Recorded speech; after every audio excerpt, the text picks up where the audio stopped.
Uma boa noite. Quero apresentar para vocês os nossos palestrantes de hoje. Marília Pantes, a curadora do Jardim de Amilcar de Castro. Carlos Silva, curador assistente. E Vicente de Mello, que é representante do IPAC e também fotógrafo, artista e fotógrafo brasileiro. Boa noite, um bom bate-papo para vocês.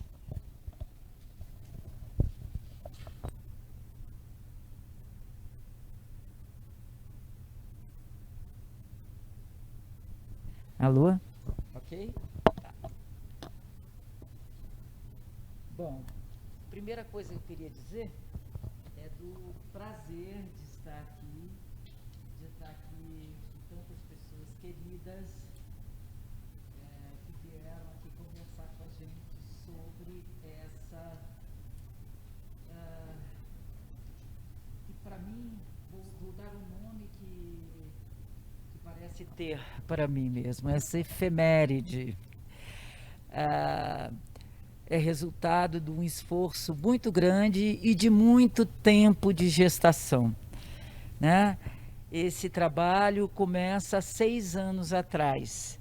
E para isso, eu vou pedir licença para vocês para ler um pequeno trechinho de uma fala, na verdade é de um escrito, desculpem, do Márcio Teixeira, o colecionador de cujo acervo nós retiramos as obras que estão aqui. Então, Amilcar esteve em Dom Silvério 3 vezes. Uma delas com um amigo comum, o arquiteto Álvaro Veveco Hardy. Com seu vigor e entusiasmo cativantes, escolhemos aqui o sítio do museu e de uma capela. Que essas montanhas encantadas de nossa cidade darão guarida para sempre. Brincando, eu dizia ao Amilcar que quem quisesse ver os bons Amilcar teria que vir a Dom Silvério. Ele achou isso tudo muito bom. Então, gente, primeira observação, Dom Silvério é uma pequena cidade incrustada nas montanhas de Minas Gerais, na região de João Molenvade, por aí, que tem 5.000 habitantes, tá? É a terra natal do colecionador Márcio Teixeira, embora Márcio Teixeira fosse um cidadão do mundo, né? E essa ideia dos dois, para mim, fala de uma coisa muito importante que diz respeito à obra do Amilcar e suas configurações.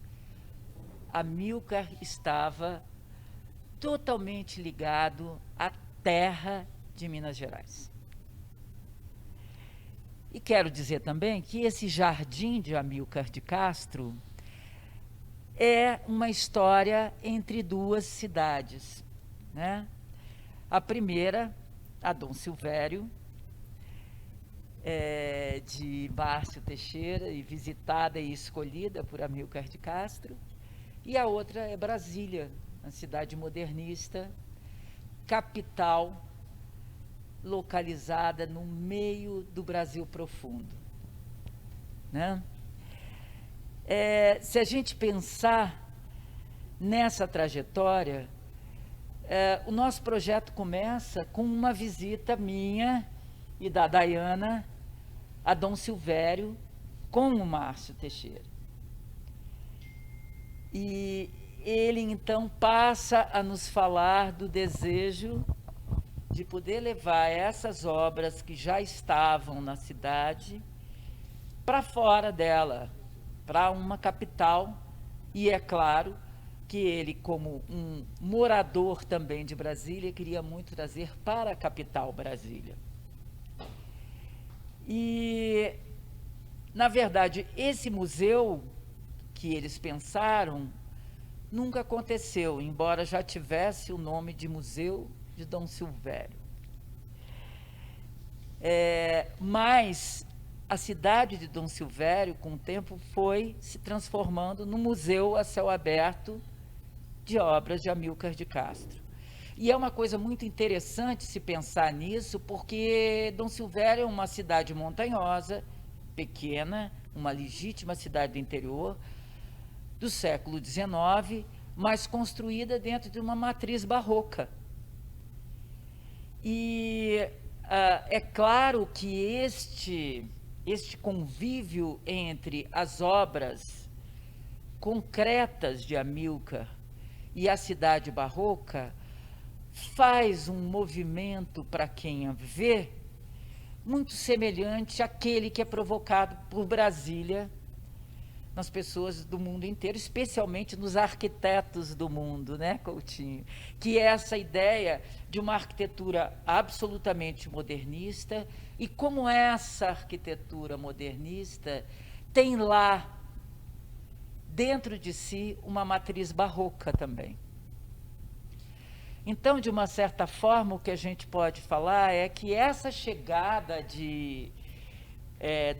desse grupo de esculturas, esse recorte da coleção de Márcio Teixeira aqui em Brasília, é um encontro há muito tempo esperado. Me parece que Brasília realmente rima com Amilcar de Castro, né, com a obra de Amilcar de Castro.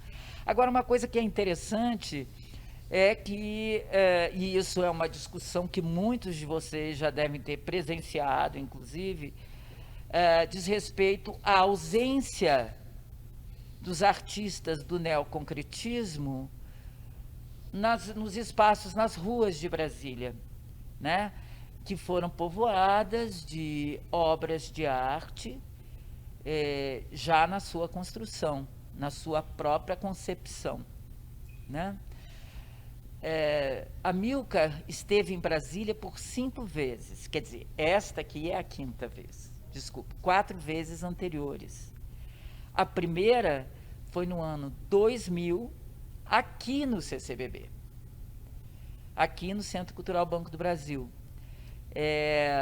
Aqui em frente, se a gente, ao pegar o elevador, a gente der uma olhada na paisagem, era justamente nesta praça onde estavam essas esculturas, algumas das esculturas que estão aqui, trazidas por um grupo de pessoas em torno de Evandro Salles, com curadoria de Ronaldo Brito e com a presença do Amilcar, né? Quem estava na época, como foi a minha sorte, teve o prazer de conversar com ele, enquanto suas obras eram distribuídas, né? Isso também alimenta o que eu faço agora, tá? Bom, o jardim. Então, desculpe, acabei não falando das outras vezes. Depois ela veio novamente, também no CCBB, numa exposição que era coletiva, curada pelo Fernando Cocchiarali, e que se chamava Brasília e Construtivismo, um encontro adiado. E é interessante a gente pensar que havia, na Galeria 2, onde estava a parte interna da exposição, porque tinha uma parte externa também, o curador fez colocar ao fundo o croquis do Niemeyer para a Praça dos Três Poderes, que é um belo desenho, né? E à frente, distribuídas, para quem entrava, então isso ficava em perspectiva, esculturas de Amilcar de Castro. Depois disso, ela veio mais 2 vezes num projeto que também era de Evandro Salles, chamado Arte para Criança, produzido pela Dayana, Arte para Criança, em 2007, e depois a Experiência da Arte, em 2014. Tá certo, Dayana? 2014. Então, é interessante se pensar, né, que quem, de uma certa forma, tem trazido a Amilcar Brasília seja o Centro Cultural Banco do Brasil. E que, embora na primeira vez que ele tenha vindo, algumas obras tenham se espalhado, pelo menos pelo setor bancário sul, ela ainda não se espalhou pela cidade. Então, talvez esse jardim, que agora a gente propõe, e que está aberto a toda e qualquer pessoa que queira ver, comece a fazer essa relação, né, essa interação entre a população de Brasília e Amílcar de Castro, esse grande escultor que tem uma obra certamente destinada a uma cidade como essa. Bom, uma das coisas também que é muito interessante de falar, que embora as duas cidades sejam muito diferentes, há alguma coisa nesse jardim que se espelha em Dom Silvério. Então, o primeiro embate, é claro, todos aqui sabem que existem obras de Amílcar de Castro em praças, em parques, em frente a prédios públicos, em várias partes do país e do mundo, né? Se a gente se lembrar, eu acho que foi um ano retrasado, isso, o primeiro ano da pandemia, houve uma celeuma em torno de uma importante escultura de Amílcar de Castro, que uma de suas versões está aqui embaixo, que é considerada a escultura que efetivamente desencadeou todo esse processo criativo que resulta nesse jardim. É uma escultura que, como nenhuma outra, tem um nome, que é a Estrela. Uma versão grande da Estrela está no Leblon e tornou-se a casa de um morador de rua. Estou lembrando isso, é claro que a gente podia falar da escultura que está na Praça da Sé, a gente podia falar em tantos outros lugares, a que estava na Praça Tiradentes, no Rio, Praça da Sé em São Paulo, Praça Tiradentes no Rio, mas eu quis lembrar disso porque eu acho que é uma forma de apropriação da arte pelas pessoas, né? E aí, a gente falando sobre a Estrela, a gente pode lembrar de uma coisa: nenhuma das esculturas de Amílcar, à exceção da Estrela, tem nome. Não tem nome e não tem número. Então, acho que uma coisa que é interessante a gente se perguntar, o que esse anonimato de suas esculturas pode trazer para a gente como provocação, né? Amílcar, como um bom neoconcreto, se preocupava com algo, embora o seu trabalho fosse de uma geometria rigorosa, ele se preocupava com a apreensão sensível da obra.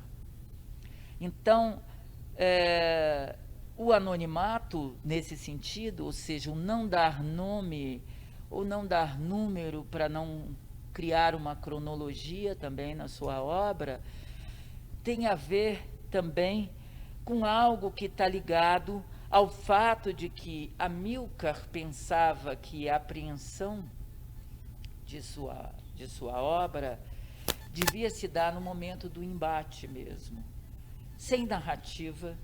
O que está ali é o que é para ser visto.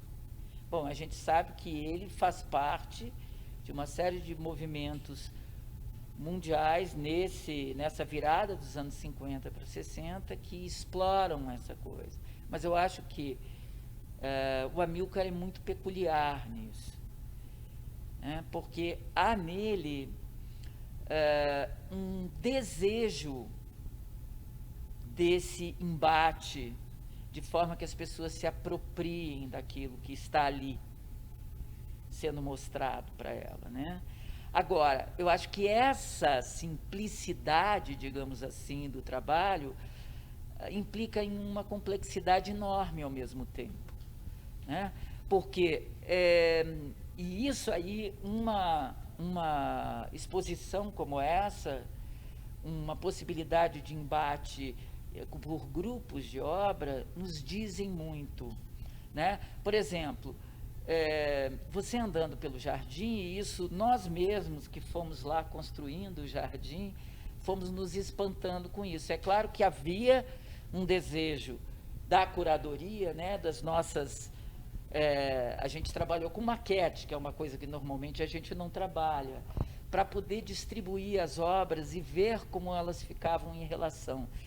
Então, há algumas intenções de certas visões de uma, outra e outra obra, por exemplo, se você está em determinado ponto, ou de duas que se aproximam se você está em outro, ou de certa, vamos dizer, demonstração de possibilidades dentro do repertório dele, de corte, por exemplo, ou de corte e dobra, né?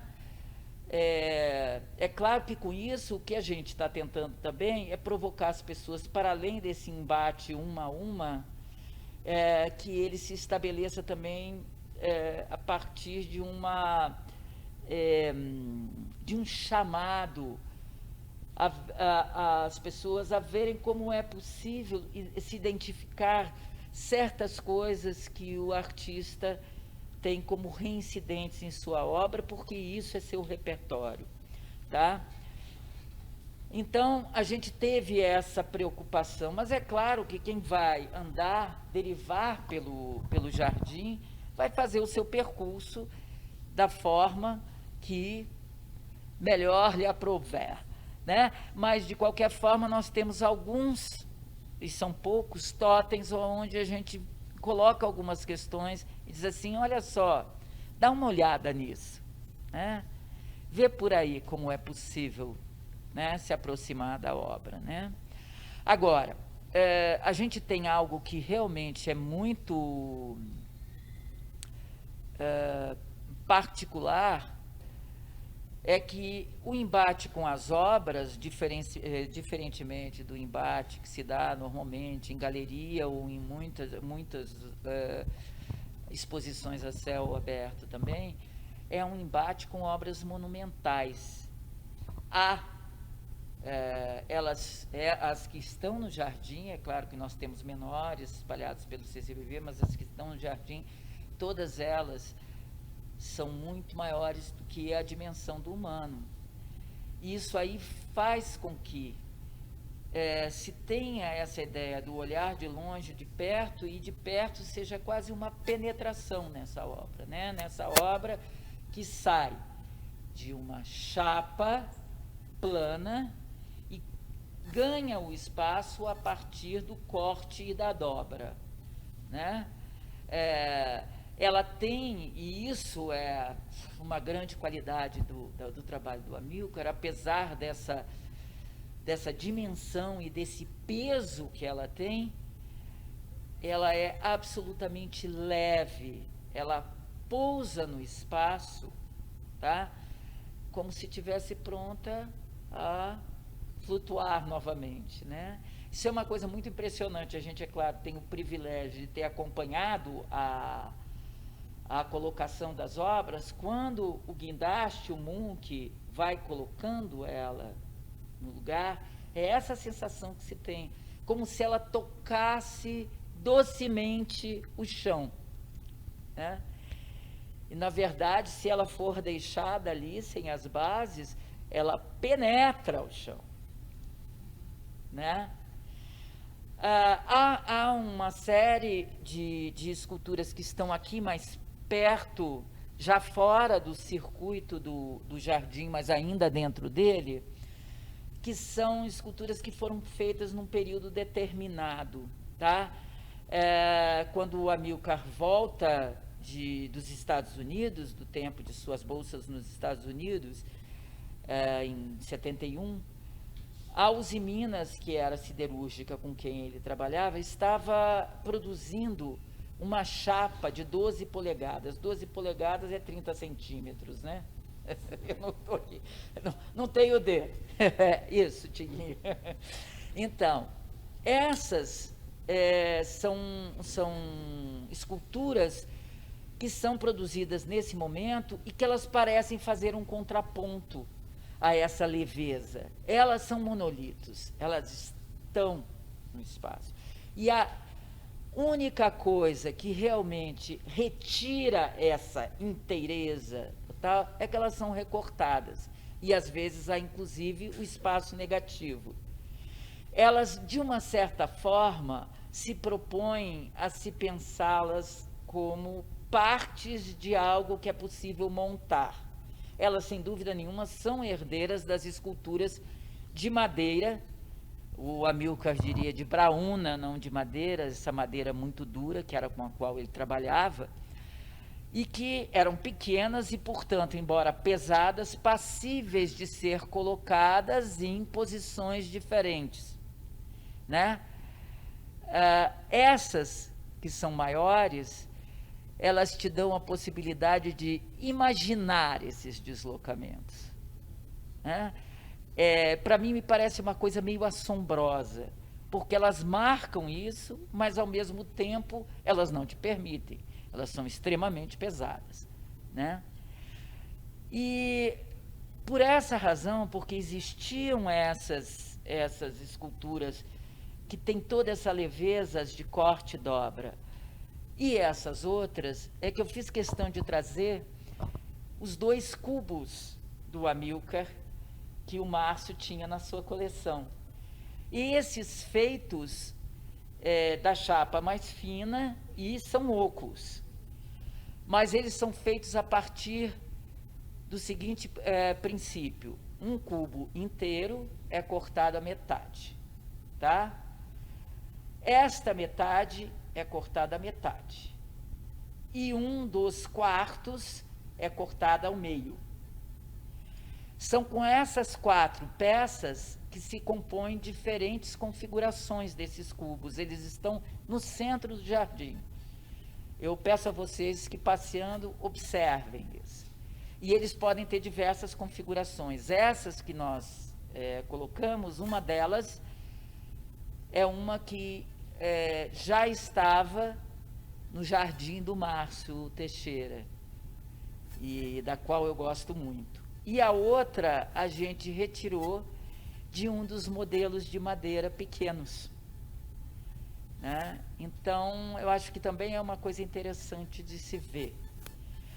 Então, aí a gente pode dizer, o repertório do Amilcar, esse que se diz um improvisador, né? E isso eu acho incrível ele dizer. A minha obra vem do instante, eu sou um improvisador dentro de um rigor geométrico enorme, mas eu acho que tem como a gente saber porque ele diz isso.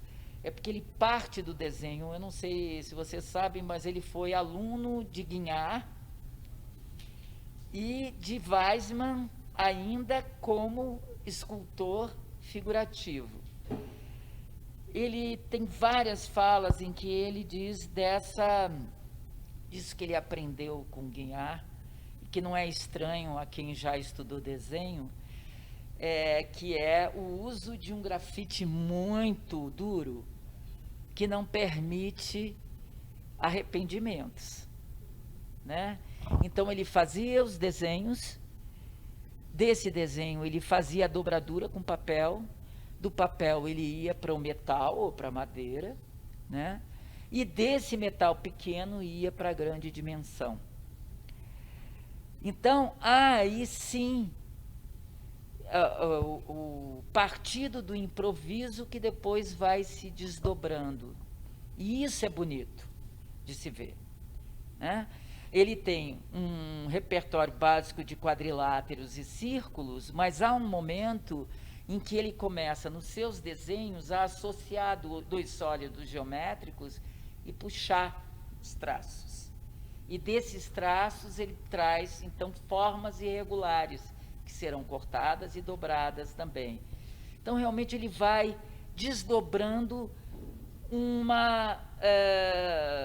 exercício, uma pesquisa que tem muito definidos os seus parâmetros, mas tem imensas possibilidades. E eu acho que é esse o nosso convite para vocês, que venham e que descubram, né, essas possibilidades e essas sutilezas que transformam completamente. Vejam de um lado e vejam do outro, vocês terão diferentes esculturas. Esse é o convite que eu faço a vocês. Obrigada.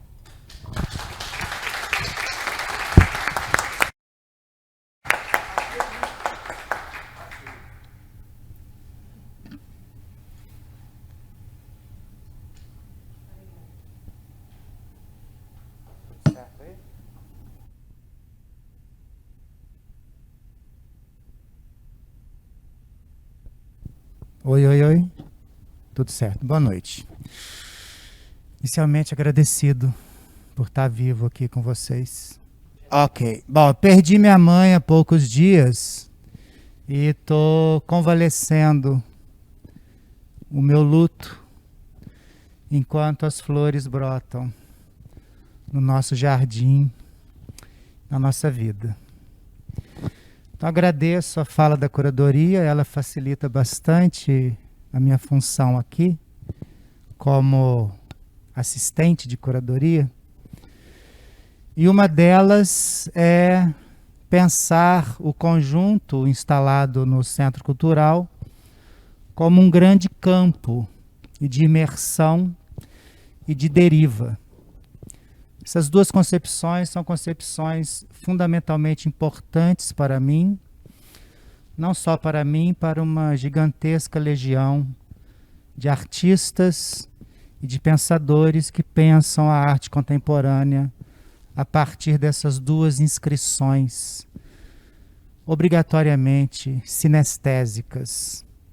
A imersão num jardim maravilhoso, onde brotam brutas esculturas de ferro, e a deriva, que nos possibilita circularmos entre umas e outras, enquanto nós desdobramos os nossos caminhos. Nesse sentido, eu peço autorização à mesa e a vocês para contar um pouco de fofoca. Gosto muito de fofoca. A primeira é quando eu tinha 15 anos. Eu morava na zona rural do interior do estado de São Paulo e minha irmã morava na capital, minha irmã Sueli. E ela me levou a São Paulo. Não entendi muito bem porquê, mas ela queria muito que eu fosse. Eu fui. Me debati com um negócio que eu nunca tinha visto, que se chama elevador. Depois com uma outra coisa muito estranha, chamada escada rolante. E de repente eu estava na Praça da Sé. E minha irmã me falou: olha, Lin. Ela me chama de Lin, apesar de não estar mais aqui conosco. O que você acha? Eu olhei para ela e falei: o que é isso? Ela falou: isso é uma escultura. Eu falei: e aí? Ela falou: vai lá, atravessa. Eu fui, atravessei. 1979, provavelmente, algo aí. E ela me falou: isso é um Amilcar de Castro. Foi a minha primeira relação de penetração com a obra de Amilcar de Castro. Então ali minha irmã me apresentava a obra de um homem que era constituída fundamentalmente por uma fenda. Fenda essa pela qual eu poderia passar quantas vezes eu quisesse, de um lado para o outro, em volta. Podia me encostar, podia abraçar. Se quisesse fazer uma performance contemporânea, eu poderia começar a lamber a escultura também. Mas não foi o caso naquela ocasião. Segunda fofoca. Janeiro de 2022. Estou com Dayana no pavilhão de vidro e Marília está na muvuca das esculturas que, antes de estarem dispostas nos devidos lugares, ficaram por um certo tempo, não muito longo, mas ficaram mais ou menos atrás aqui de onde se localiza agora o restaurante Carpe Diem, não por acaso, sobre um asfalto. E eu e Dayana então precisávamos nos encontrar com a curadora e então nos dirigimos a ela. E no meio do percurso começou um toró. Desses torós maravilhosos que encharcam tudo, inclusive os documentos dentro da carteira, que depois precisaram ser penduradinhos com prendedores de roupa no varal da minha casa. Olhei para a Daiane olhou para mim. Bom, já era, né? Não vai adiantar sair correndo, vamos chegar ensopados em qualquer lugar. Continuemos o trajeto. Certos caminhos são assim. Certas decisões não nos permitem um outro tipo de recurso, a não ser continuar caminhando. E ali estava eu, então, encharcado, feliz, extremamente feliz, com o coração apertado, devido à internação de minha mãe. E eu tive, naquele exato momento, o que eu tenho nomeado de epifania na banalidade. Ali estava, então, uma tempestade extraordinária no Planalto Central, em certos casos devastadora, não foi para nós, de forma alguma. E eu me vi diante de uma série de condicionantes da vida que dizem respeito a certas oposições, como, por exemplo, a água que cai e o metal que floresce. A fluidez da água e a dureza do metal. O aspecto muito acelerado da tempestade e a permanência cálida das esculturas.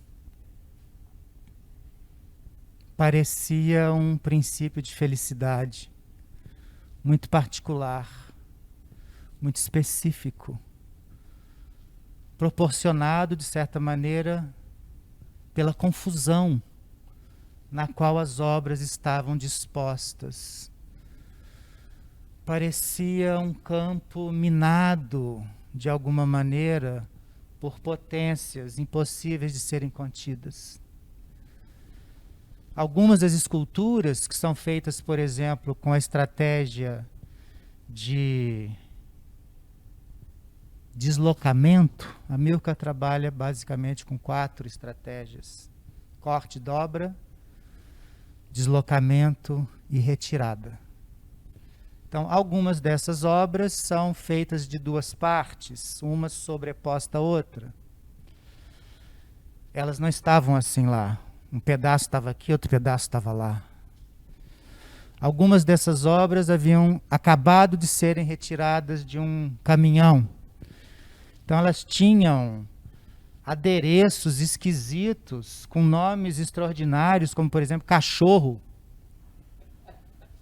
E braços estranhos, que faziam com que uma parte da escultura ficasse precisamente no exato lugar, no momento do transporte, seja no içamento ou, não sei qual é o contrário de içamento, gente, me desculpe, a colocação das mesmas num suporte fixo, porém não tanto, né, que é a nossa terra. Era um outro cenário esse que não existe mais.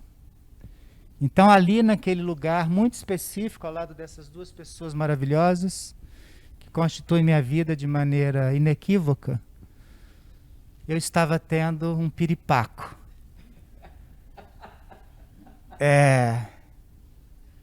Claro que eu sei do que se trata, é evidente, sou adulto. Mas eu estava tendo um piripaco de felicidade, que contrapunha para mim possibilidades opostas que navegam em nós por águas que nem sempre nós possamos controlar. Então, uma das minhas funções no projeto é pensar aquilo que nós chamamos de imersão dialógica. Ou seja, possíveis percursos que possam se configurar a partir do desejo, que é o que trouxe vocês aqui hoje, que é o que me coloca aqui diante de vocês hoje. Então esses percursos, eles não têm começo, não têm fim. Apesar de eu ser historiador, o meu barato é a anacronia. e não a cronologia. Eu sei que a cronologia é importante, mas a poética anacrônica para mim é muito mais importante, porque ela me possibilita criar.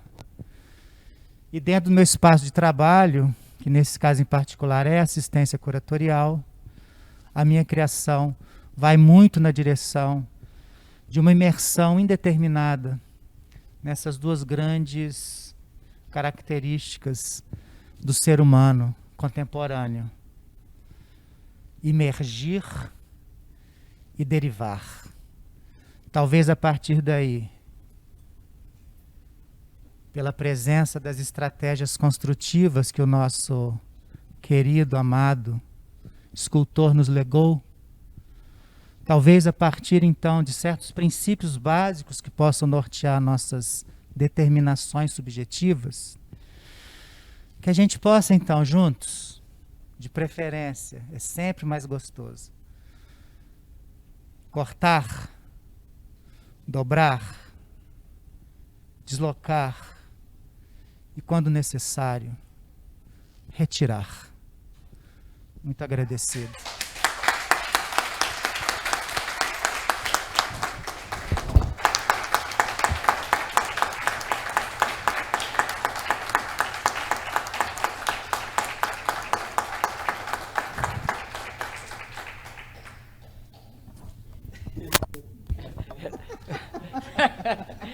Posso fazer uma nota de rodapé rapidinho?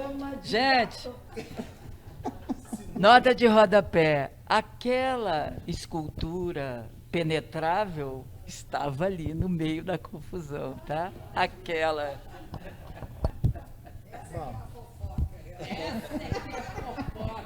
Essa que é a fofoca. Agradecido. Boa noite, escutam? Boa noite.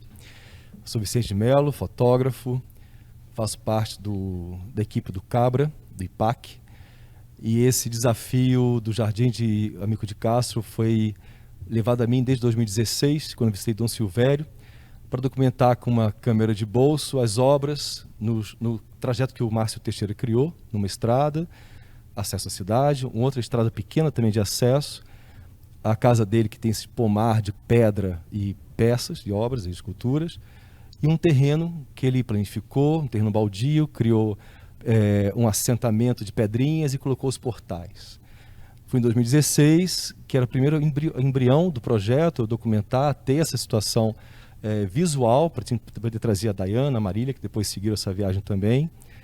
E foi muito interessante, porque era quase um agroglifos, assim, você chegar na cidade, você vê uma situação de um caminho que você passava de carro, com as esculturas todas te olhando, te observando, você seguindo a estradinha e aqueles símbolos, meio parecia uma grafia, uma caligrafia invisível, as coisas iam se montando uma peça na outra até chegar ao fim. Você contornava o carro, você voltava, tinha uma sequência criada pelo Márcio Teixeira, que eu vou mostrar aqui, em que as obras iam se desdobrando, quase que um balé entre forma, sanfona e abertura, pelo espaço físico da estrada, com um fundo atrás, que é um bambuzal gigantesco.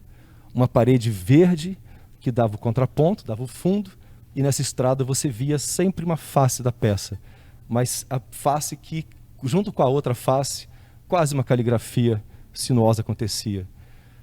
Não foi aleatória a colocação, a gente percebe que teve um pensamento muito interessante pelos altos, baixos, dobras, e isso me impressionou porque eu fui passando de carro com um amigo que me levou, então ele parava, eu saía, fotografava, passamos um pouquinho, fotografava.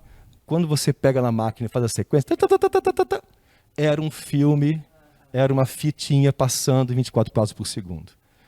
E de lá para cá e daqui para lá. 2016.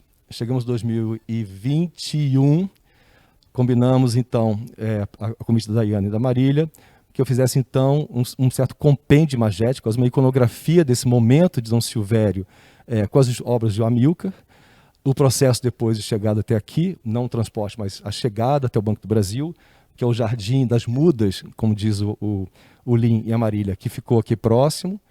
Depois a construção do caminho, que são linhas paralelas, né? Labirintos que se encontram com a construção dessa eu chamo de fita de Moebius, mas não é uma fita de Moebius, mas o trajeto que a Marília criou, essa fita que você pode pegar qualquer caminho, você está sempre dentro dele mesmo.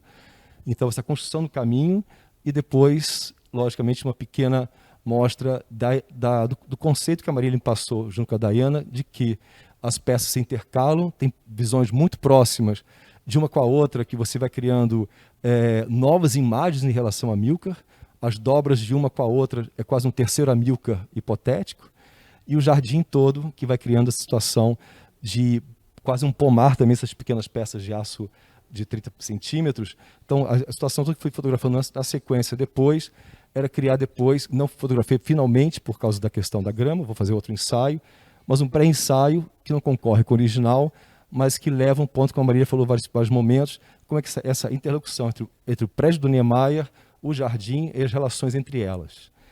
Então, essas fotografias vão ser impressas no catálogo no final do ano, que vai ter todo o resumo das palestras, né? Os textos das palestras vão acontecer no Círculo de Amilcar, em agosto.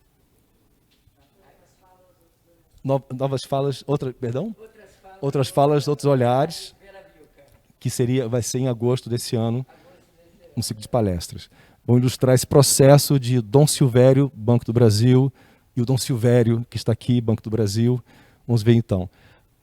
Eu conversa com a Dayana, ela sugeriu, né, porque estamos lá em São Dom Silvério, que eu pegasse algumas peculiaridades da cidade. Tiago, perdão, estou errando aqui. Fotografia a cidade como se fosse realmente um turista que vai visitar uma cidade incrustada em Minas Gerais, procurando sempre os melhores ângulos da visão da cidade, paralelos e contrapontos entre... Tiago, é possível apagar aquela luz, Tiago? Perdão. Não? Pode? Só um minutinho. Foi esse ensaio, então, de fazer uma deriva à cidade, caminhar pela cidade, procurando contrapontos cromáticos, como o próprio rio e as construções modernas. A igreja, a principal, Nossa Senhora da Saúde, e seu teto extremamente quase neoclássico restaurado, é impressionante a igreja, ela é toda reformulada de tempos em tempos, então ela chegou nesse estado, depois de muitas transformações, Nossa Senhora da Saúde. As casas ainda, as pequenas vendas que existem na cidade, e o macadame, um paralelepípedo mais polido, mas essa questão quase aleatória da colocação do piso. Descobrimos pela Fernanda Teixeira, pelo Tiguinho, que é o nosso museólogo, e pela Dayana, que existia esse moinho de milho, que é um moinho feito à base da água mesmo, tritura o milho quase num pequeno pó imperceptível, quase um pó etéreo. A religiosidade das capelinhas e das pequenas oratórios em meio da floresta, mesmo uma floresta que tinha um caminho. Perdão. Desculpe. Oi, Tiago, não volta? É o de baixo, né? Vou ver se está certo aqui. Perdão, gente. Essa é a casa do Márcio Teixeira. Dayana também pediu que eu procurasse com a Fernanda essa casa. Ela está fechada totalmente, mas é a casa que a família toda morou no período da adolescência dele. É importante para a gente ter esse documento, para a gente poder localizar o Márcio Teixeira como colecionador e essa persona que teve esse poder de reunir essas obras todas. Os bancos das praças, os cães nas janelas, perdão, estou fazendo uma coisa errada aqui, perdão. Uma arquitetura deco que aparece no meio da cidade, né? Solta ali, mas interessante como forma e cor. As praças que estão sempre mais vazias atualmente. A linha de trem, e que foi um pedido da Marília, que é a parte final desse percurso que eu comentei, que você sobe de carro na estradinha. Então você tem esses arcos de pedra, não tem mais o trilho, não tem mais o trem, mas permanece como um marco da cidade. Sempre é o ponto de referência. É uma construção impressionante, de uma brutalidade, a pedra impressionante. E o tom da pedra, essa pedra é a mesma pedra que o Márcio vai construir pequenos tabuleiros, camas, colchões para acionar as pedras nesse caminho, também no jardim dele, que eu chamo de pomar da casa.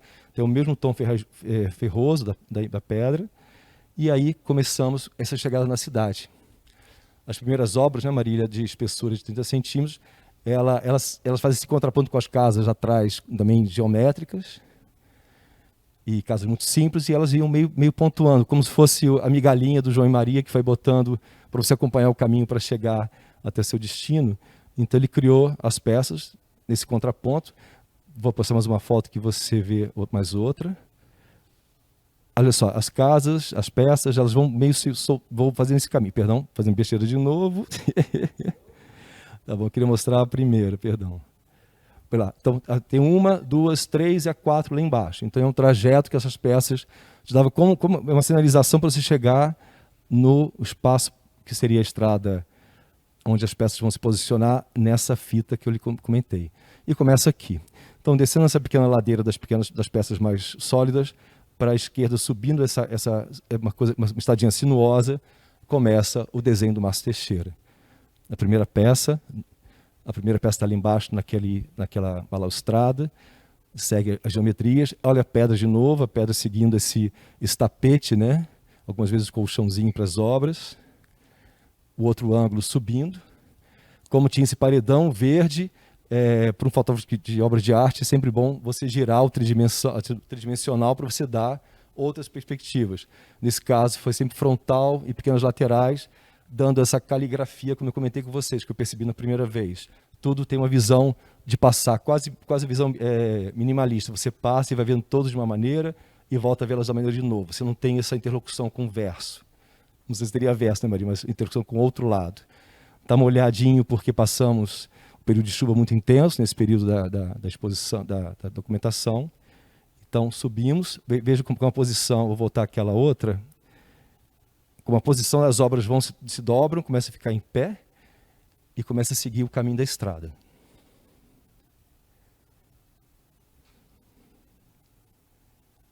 Nesse momento, a estrada encurta, aliás, o terreno encurta e ele encurta as peças.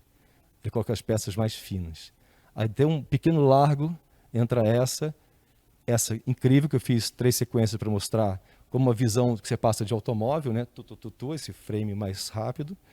Essa pequena documentação de mais de 400 fotos que eu fiz na época, mas que foi as que mais selecionei para esse caminho.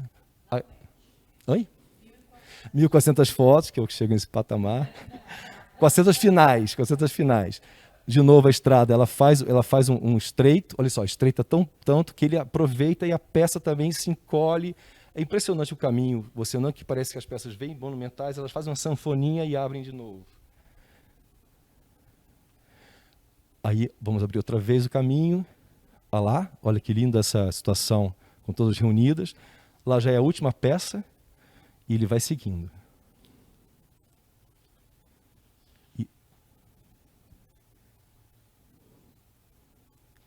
Olha o verso, a última, e essa, mais uma outra visão, perdão. E aí agora, como eu falei, então tem esse caminho que a gente fotografamos, a sequência filmética que eu chamo, desse caminho que vai e você volta, essa onda, e o terreno que ele preparou, que eu chamei, esse título foi o que eu dei, Jardim dos Portais, para poder me localizar. Então você vê o terreno, agora já tem uma grama, quando eu fui tinha uns seixos de pedra, mas agora ficou mais selvagem. Mas o interessante é que está entre casas, esse terreno, e ela se interage com a cidade. A cidade está ali e os portais estão abertos na frente dela. A igreja lá em cima, Nossa Senhora da Saúde. Essa peça é essa peça, e esse portal. E a próxima imagem, perdão, eu aqui sempre errando, são elas duas conversando. Então, a peça circular na frente e os portais atrás. A cada movimento que eu fazia com a câmera, uma nova situação acontecia, esse verso, esse portal no fundo. Só uma parte. Sim. Os portais é o apelido. O trabalho não tem nome, acaba recebendo nome. É verdade. Desculpe, eu chamei de Jardim dos Portais. Ao contrário, eu acho ótimo, você está revelando o que realmente ocorre. Perfeito. Né? Então, essa é uma situação, como eu falei, o Márcio Teixeira organizou isso como uma forma das peças já se concretizarem em Dom Silvério. Essa é a casa do Márcio Teixeira e o mais espetacular está atrás dela, que são esse jardim de pedras, que é a mesma pedra que ele utiliza, é a mesma pedra das colunatas, das colunas do do trem, do viaduto do trem. Elas são quase tão telúricas que parece a cor é amarronzada, então tem uma relação quase mimética com a obra. E é carregado de simbolismo fotografar esse momento, porque as obras já não estão mais lá. A gente está com elas aqui. É interessante a escadinha aqui criada para passar o carrinho de mão, deixei tudo ali.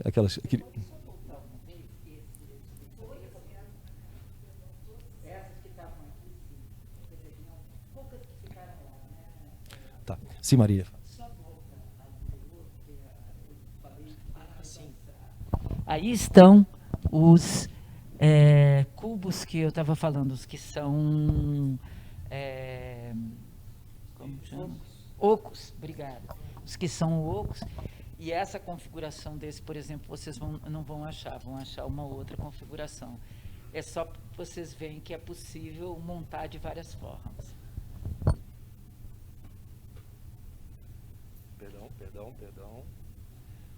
Então, existe essa primeira parte perto da casa, onde tem essas peças maiores. Atrás, uma grande dimensão desse jardim. Todo ele com escalas e níveis, quer dizer, criado. O Márcio teve uma preocupação em criar escalas, né, Marília? Que você pudesse ver as peças quase no geral, mas que elas não se misturassem. Mas, lógico, na fotografia acaba a gente criando essa relação de uma com a outra. Mas procurei o tempo inteiro destacá-las e mostrar essa topografia. Olha só, a topografia toda que ele fez. Perdão, nesse jardim secreto. Eu tive que também nominar, né, Marília? Não teve jeito. E aí descobertos os reflexos, que quase um portal da obra para outra dimensão abaixo.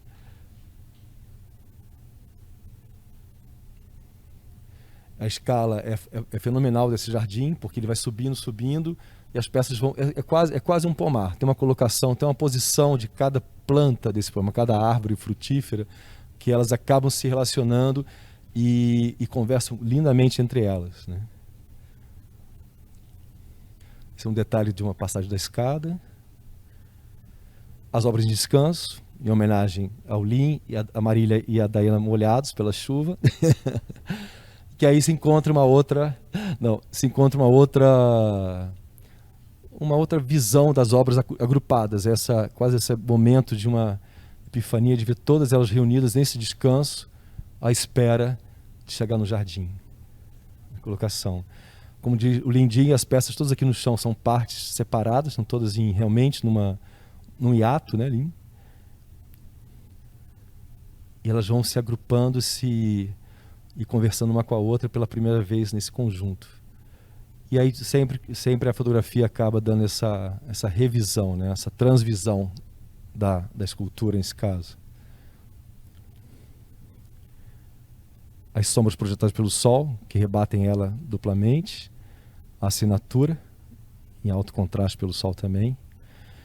E aí os caminhos sendo feitos. Olha a grande fita, os tijolos esperando o momento de serem aplicados. Interessante, os caminhos ainda cruz, né? A coisa não acontece. Existe uma aspereza que vai chegar a um outro modo. Os pequenos monolitos escultóricos desses tijolinhos também. E que eu gostei nessa foto que as duas linhas elas vão se encontrar em algum momento, vão fechar ali. Olha toda a circularidade criada. Aí o Parla. São pequenas fotos que eu fiz agora no domingo, para a gente poder ter o material para imprensa. Então já alterei um pouquinho a grama, mas esse é o pomar da Marília, que eu chamo pomar da Marília, já com a relação com o prédio. As relações, aquela foto eu fiz para a Marília de propósito, que uma obra vai conversando com a outra até o fim. Essa obra é a de cá, relacionada com a de cá, essa da ponta, né? É exatamente a outra. O grande dimensão com a ponte, JK. Outra peça na outra extremidade. Uma relação com o prédio Niemeyer, um portal e as peças de cá. E essa relação clássica com essa coluna sapata que o Niemeyer fez, dessa inclinação. Posicionar a obra como um objeto adjacente. E a estrela que a Marília colocou no jardim. E difícil fotografar, mas consegui buscar as nuances dela, assim. E aí foi. Muito obrigado.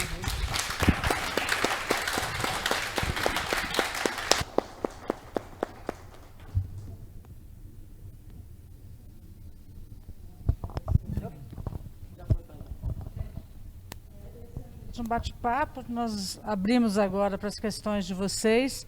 Eu pediria que, quando vocês fizessem as questões, que você se identificasse e dissesse para a gente para qual dos três palestrantes você quer fazer a consulta.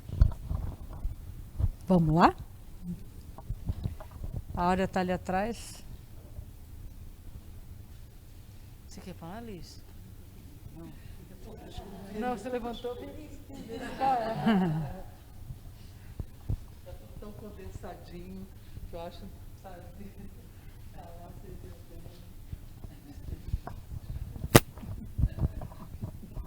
Alexandre, Alexandre, vai. Eu conheço bastante dessas. Boa noite a todos. Eu queria parabenizar pela excelente colocação. Eu sou um museólogo que documentou e colocou essas obras nas questões legais para que seja feita toda a parte burocrática da obra. E eu acompanhei a retirada dessas obras, a fotografia, desde maio que eu acompanho quase que diariamente o trabalho com essas obras. E eu queria perguntar para Marília, né, o seguinte, que quando as obras chegaram, né, e que você viu esse grande volume, você ficou com o coração apertado do desafio que você teria nas mãos e na responsabilidade de trabalhar, fazer a curadoria deste artista mineiro ou artista brasileiro que nós de Minas Gerais admiramos tanto. Queria saber de você, assim, quando a parte que eu fiquei mais encantado foi do içamento da obra de 12 toneladas, que foi uma operação completamente molhado, né? No dia choveu praticamente 150 ml, né? Não sei se é assim, milímetros, e a obra flutuando. E eu não tive a oportunidade nem de chegar a tempo aqui para ver, mas eu queria saber de você como que o coraçãozinho ficou quando você viu isso chegando aqui. Antes de responder, eu só queria fazer uma pequena correção na apresentação do Alexandre. Ele preparou, sim, a obra para todas essas questões burocráticas necessárias, mas o levantamento dele foi essencial para a curadoria. Então, não foi um trabalho feito única e exclusivamente para as questões de inventário. O inventário foi essencial, não foi? Então, só isso. Agora, com relação ao aperto, eu durante o tempo inteiro ficava falando isso para a Dayana. Eu sou uma curadora bastante experiente, né? Muitos anos de praia, então tudo parece que será alguma, claro, sempre é uma coisa nova, mas eu não imaginava o nível de novidade. É completamente diferente quando você sai, Wagner Barr já sabe disso, quando você sai, né, do espaço de galeria, que tem uma limitação de espaço. Mesmo com o desenho, eu acreditava, olha só, eu acreditava que o desenho que a gente fez dos passeios, né? Aqui nosso querido Coutinho pode saber disso com relação ao urbanismo e à arquitetura, né? Que esses caminhos iam delimitar espaços, para mim, que seriam muito definidos. E é claro, nós trabalhamos com maquete, uma coisa que hoje em dia não se trabalha mais, mas para poder estudar a posição das obras.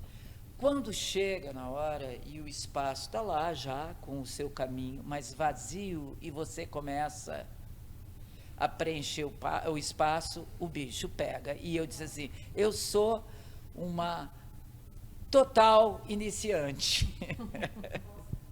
Né?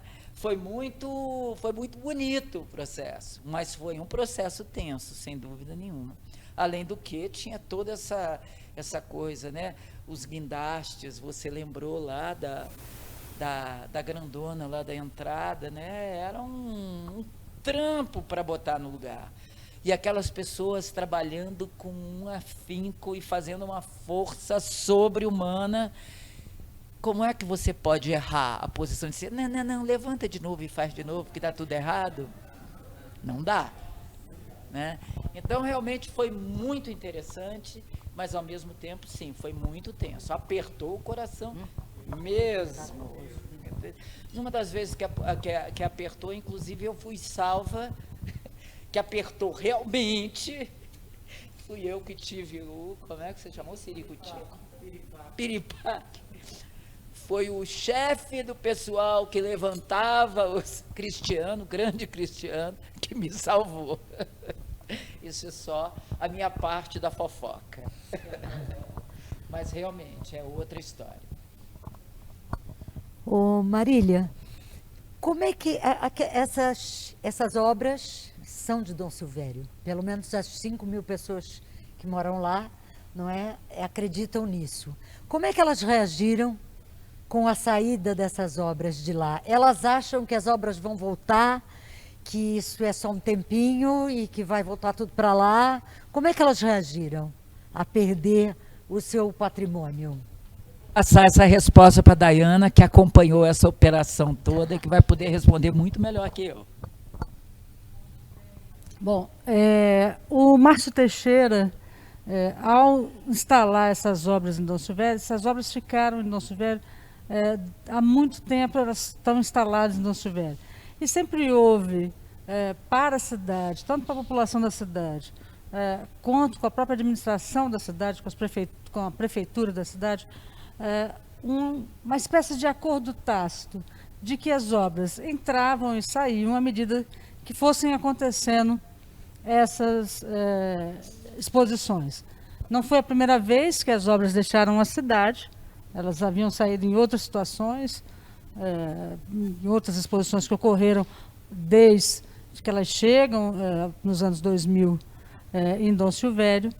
Mas como vocês podem imaginar, a nossa chegada em Dom Silvério causa certa estranheza à população. Né? Você imagina uma cidade com 5.000 habitantes, basicamente 5 ruas, vamos falar assim, 5 ruas, e que estacionam na porta dessa sua cidade 12 carretas. O Márcio tinha recém-falecido, acabado de falecer, havia ainda uma discussão sobre o que aconteceria com esse acervo e como proceder com essas obras. Então, nós tivemos o cuidado de chegar na cidade com alguma antecedência e iniciar um processo de conversa com essa comunidade, onde nós abrimos junto à prefeitura de Dom Silvério um papo, né, um assunto, levamos o assunto à prefeitura e, a partir disso, foi se mostrando à comunidade de Dom Silvério que, na verdade, nós não estamos tirando nada de Dom Silvério, nós estamos levando Dom Silvério para o resto do Brasil. E é isso que nós estamos mostrando aqui, quando a Marília fala, o Museu de Dom Silvério é aqui. Ela apresenta essa perspectiva. Então, Dom Silvério sai de um anonimato para ser apresentado ao resto do Brasil e a essa proposta absolutamente excêntrica do colecionador de manter obras desse porte numa cidade muito pequena. Mas então há de fato uma relação inicial com a cidade que causa uma estranheza, mas a cidade acaba percebendo que isso é um benefício para a cidade e para a própria apresentação dessa coleção. Então, as obras ficam inicialmente em Brasília. Esse acervo, para vocês terem uma ideia do que nós estamos falando, o Márcio Teixeira é o maior colecionador do Amilcar de Castro. O acervo da coleção do Márcio Teixeira hoje, falando em Amilcar de Castro, chega a mais ou menos 800 obras. Algo em torno de 70% do que o Amilcar produziu em toda a vida. E 60% desse acervo vem para Brasília. Vai estar em Brasília, em momentos diferentes, apresentados ao público brasiliense, né? As primeiras obras em grande porte, que vocês estão vendo no jardim. Depois, em junho, nós trazemos para as galerias, Alexandre me corrija, mas 495 esculturas e projetos de esculturas, que vão apresentar para vocês esse desenho de como a Amilcar trabalhava, esse processo que a Marília contou brevemente, do processo do artista. E ao longo dos 2 anos, uma série de outras atividades vão acontecer, apresentando a obra do Amilcar. Inicialmente, a previsão é que as obras fiquem em Brasília 2 anos, com uma possibilidade de que esses 2 anos se estiquem para 5 anos.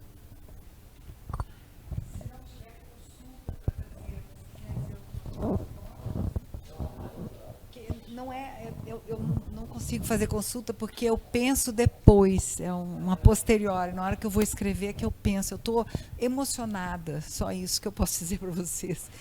O Lin falando, assim, para mim foi assim, Lin, olha, estava precisando de ter um prazer dessa ordem nesse momento da minha vida, porque você acabou de passar por um problema, eu estou vivendo um problema semelhante, e assim, você me fez um bem que eu agradeço, eu acho que a todos nós, né?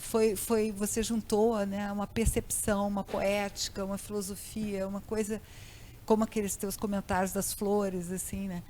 Agora, eu só queria dizer 2 coisas. Para mim, a sensação é que, assim como esse espaço no Planalto Central, parece que estava desde sempre esperando Brasília, né? Uma coisa assim, tinha que nascer isso tudo aqui, né? Agora, me parece que esse espaço, que eu nunca tinha imaginado isso, nunca me passou pela cabeça, essa coisa que vocês quase, sei lá, magicamente concretizaram, né?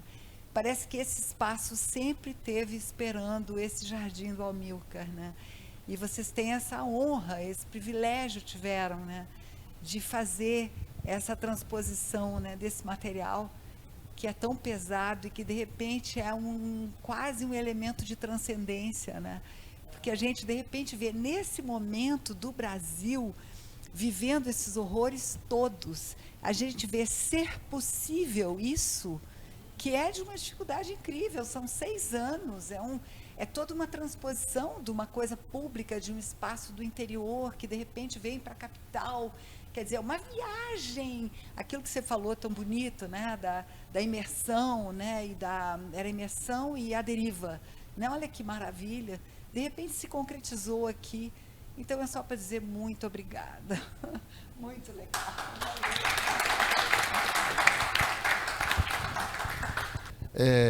Primeiramente, essa observação que a nossa querida ali fez, Malu, é corroborada por mim tudo.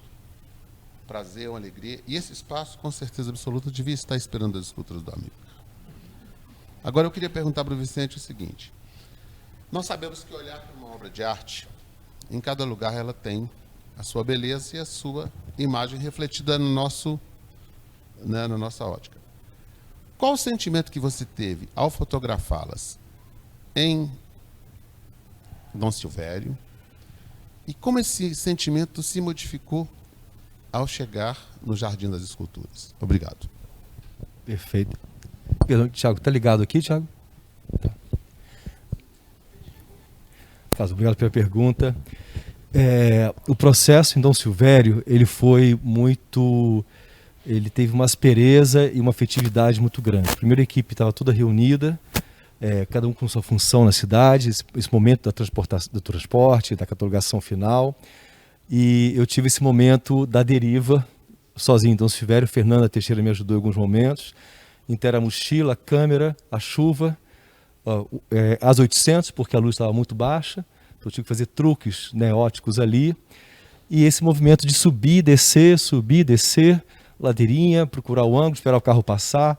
Então, foi um momento que tinha a concentração, nesse momento do fotógrafo que faz esse registro extra estúdio, ultramundo, é quase um fotógrafo de guerra. Então, eu fui subindo, descendo, voltando, isso em um dia, porque tínhamos pouco tempo e zero de luz. E não é uma prática muito própria minha. Eu faço... minhas fotografias são com roleflex, autorais, que tem um momento íntimo, um momento que eu posso controlar a cena, botar o tripé, ajustar tudo mais delicadamente. Há um momento também do meu trabalho que é fotograma de laboratório, que é o tempo da composição, da cena, dos objetos sobre papel para imprimir depois. Então, existe um tempo de pesquisa e de pensamento. Nesse caso, nós tínhamos esse tempo e eu tinha que entender esse tempo, fotografar todas elas em 48 horas, nesse sentido. Perdão, o coração bateu. E foi um ligeiro temor que faz muito bem, assim. E agora, José? Né? Como é que eu vou seguir esse caminho? Então a Dayana me deixava na entrada da cidade, ia com o Tiguinho, a equipe, para as casas, né, para resolver, e eu fazia todo o circuito com a mochilinha. Então parecia ter essa aspereza nesse momento, dessa questão das chuvas e tudo mais, mas eu tive que criar um patamar muito estranho. Tipo, vamos executar, vamos pensar isso aqui, como resolver esse pano de fundo verde, que não dava nenhuma condição de fazer uma circularidade, criar a cena em volta da obra, como conseguirei fazer, e outros fotógrafos também aqui em Brasília. Então eu lembrei desse filminho que subia e descia, essa fitinha que ia para lá e para cá. E alguns momentos eu tive que atravessar algumas obras para ir para outro momento, que tinha muita sombra. Então é todo um zigue-zague, um ping-pong, com a câmera na mão e falando, eu tenho que fazer o melhor porque a Dayana me pediu o melhor. Uma coisa nesse sentido. Com lindo sol seria maravilhoso, era só chegar, sombras, né, profundidade de campo, situações poderiam ser muito mais fáceis, contraste das obras. Mas nesse momento, quando eu percebi que estava tudo que a gente chama de hazy light, né, uma luz suave, uma luz que você assombra, ela não cria impacto, ela só dá as sombras são iluminadas ligeiramente. Como era um dia nublado, eu consegui que todas elas tivessem essa nuance de não criar impactos de sombra. Então tudo que a gente vê ali parece que é uma luz de estúdio. Se você perceber as fotos que eu posso repassar, você tem as faces, as dobras, todas com as suas sombras, delimitando e demonstrando o próprio desenho do Amilcar. Se fosse uma luz muito solar, muito a pino, a situação ia ser completamente outra. Você está voltando? Pode voltar, pode vai lá para trás. Então, desafio desafio é uma palavra muito simples nesse sentido. Era como ter um embate com uma situação quase limítrofe, que nós levamos 4 anos no projeto, mas no final tínhamos que resolver isso, tipo, agora e cá. Um pouquinho antes, Tiago, lá na estradinha. Então, foi tudo debaixo de chuva, a gente não vê as gotas, vê só as águas, então é a espera da chuva, a volta da chuva. A luz tem uma suavidade, mas é um dia completamente nublado. Eu tive que tratar um pouco, na própria calibragem da câmera, dar um tempo solar para ela, uma falsidade solar, que na verdade é o que precisava oferecer. É totalmente nublado, né, Dayana? Era cinza chumbo o céu. Então existe essa condição, como fotógrafo de 30 anos que faço reprodução de obra de arte para catálogos, livros e publicações de museus. Era a primeira vez que eu me via diante de tantas obras, no sentido de procurar essa fisionomia delas, porque tem uma frase interessante do Everton Ballardin, que é um fotógrafo amigo de São Paulo, em que ele fala, nós que fotografamos obras de arte para os catálogos, nós criamos para o mundo, para a retina do mundo, aquela representação que vai se guiar. Então, isso veio de um fato que eu fotografo a Adriana Varejão, que é uma amiga, pintora, eu fotografo o retrato dela uma vez por ano, faço as obras das pinturas, são carquelês muito delicados, tem a pequena entranha dos carquelês, que você tem que ter luz lá dentro, e quando chega na Gagosian, chega numa revista internacional, chega num museu internacional, essa imagem é elevado, a representação daquela obra é uma certa, como diria, uma responsabilidade minha e dos fotógrafos. Então a gente tem uma responsabilidade muito grande, por isso fotografar obra de arte não é fácil, ela requer um certo pensamento, uma certa 2 passos atrás, né? Não seja tão narcísico na hora, volte 2 pontos atrás para você entender o que você está fotografando. Então, no caso, com a câmera na mão, nesse caso da Dom Silvério, como eu falei, eu fiz esse compêndio, que as obras até poderiam voltar em algum momento, mas é tão histórico, tão simbólico, que subir e descer aquela ladeira, eu acabei no final nem sentindo, só as pernas depois no final do dia, mas foi vindo e procurando, no momento que abria um pouco de luz, eu procurava ela ali. Eu procurava essa situação. E o interessante, como eu falei, Carlos, não é uma prática minha fotografar com câmera na mão na rua.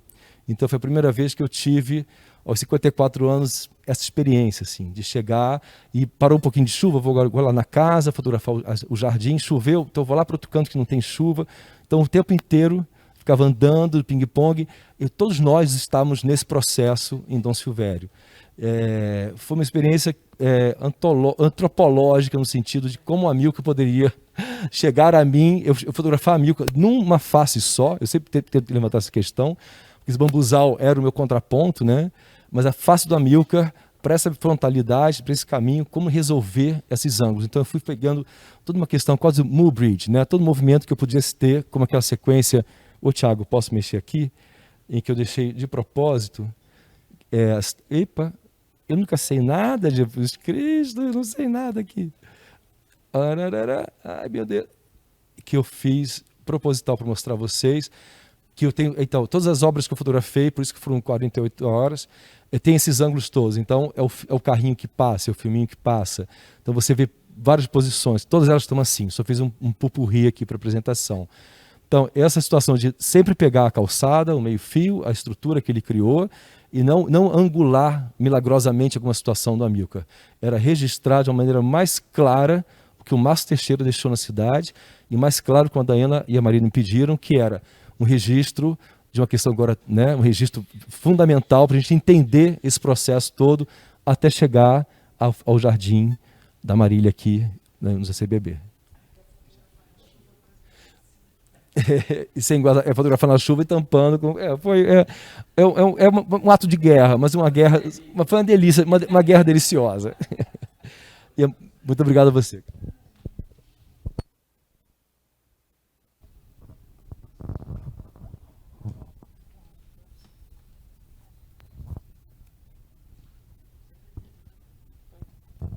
Boa noite, gente. Todo mundo ouviu? Boa noite, gente. O meu nome é Tayana. Eu não sou nenhuma especialista em arte, pelo contrário, eu sou bem leiga. E é justamente nesse sentido que eu queria colocar uma pergunta para o Carlos. Eu achei a tua fala extremamente apaixonada e assim muito catártica naquele momento em que você descreve a relação que você teve observando as obras no cair da chuva e tudo. Então eu fiquei curiosa para saber qual seria, no teu conceito, o objetivo do Jardim de Amilcar com relação a pessoas como eu, que não são especialistas em arte, que são, digamos, um visitante que está chegando no CCBB e que vai encontrar esse jardim maravilhoso que vocês aprontaram para a gente. Eu aprendi isso ao lado de Marília, ao lado de outras pessoas também, claro. É um dispositivo que a gente chama basicamente de ativar a fruição. Ativar a fruição nada mais é do que possibilitar que nós, de alguma forma, produzamos sentido. Então, se a palavra é, como dizem, uma moldura vazia, o que nós, como seres vivos, pulsantes, apaixonantes, desesperantes, podemos viver ao lado de um monumento concreto, como esse, que por um lado se coloca como um anteparo, um monolito, um algo com o qual eu não posso simplesmente falar, estou nem aí, e ao mesmo tempo, no que eu estou aí, o que é que isso me transforma como ser sensível? O que eu percebo? É o tamanho? É a largura do rasgo? É o poder da gravidade que faz com que a peça já não tenha mais o desenho do corte original, porque ela foi aos pouquinhos cedendo devido ao corte. O que que eu vejo quando eu estou de um lado? O que que eu vejo quando eu estou do outro? O que que acontece em mim quando eu atravesso? Como nessa minha vivência presentificada dos meus 15 anos aos 58.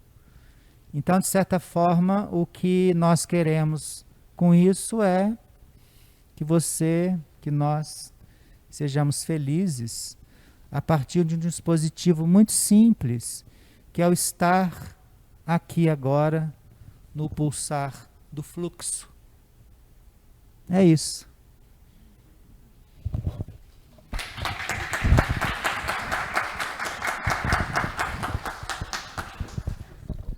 Pessoal, eu queria agradecer a presença de vocês aqui nessa noite, informar que amanhã esse bate-papo continua com pessoas imperdíveis em Brasília, Thaís Helt, Allen Roscoe e Fernanda Teixeira, que representa a coleção Márcio Teixeira. A Thaís Helt e o Allen Roscoe, na minha parca opinião, são os maiores conhecedores da obra do Amilcar de Castro, porque foram pessoas que produziram junto com o Amilcar de Castro. E eles estarão aqui amanhã conosco. Então, quem veio hoje, não deixe de vir amanhã. Quem assistiu a gente pela internet, assista amanhã, porque amanhã é imperdível. E muito obrigada a quem está nos assistindo aí pela internet. Eu preciso agradecer a comunidade de Dom Silvério, a cidade de Dom Silvério, que tão gentilmente nos presenteou com esse jardim maravilhoso que nós temos agora em Brasília. Muito obrigada.